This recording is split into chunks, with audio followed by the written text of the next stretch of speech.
Sepekan sudah 10 tahanan Badan Narkotika Nasional atau BNN yang melarikan diri dari ruang tahanan BNN belum juga diketahui keberadaannya.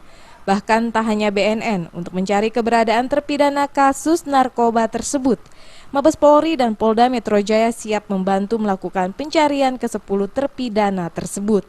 Bahkan Polda Metro Jaya siap melacak keberadaan mereka. Menurut Kabid Humas Polda Metro Jaya Kombes Pol Martinus Sitompul, pelacakan tahanan BNN yang kabur tersebut dilakukan pihak Polda Metro Jaya dengan teknologi yang dimiliki, berupa pelacakan melalui telepon. Kita kan dimintain bantuan personil dan peralatan teknologi kita untuk bisa melakukan satu upaya pencarian dan penangkapan pelaku. Sampai saat ini kita sedang 10 tahanan narkoba BNN di rutan BNN Cawang, Jakarta Timur diketahui kabur dengan cara menjebol ruang tahanan.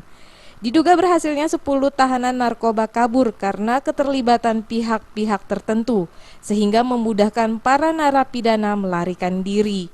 Namun pihak BNN masih melakukan penyelidikan dan penelusuran untuk mengungkap kasus tersebut. Dari Jakarta, Zikri Yamin melaporkan.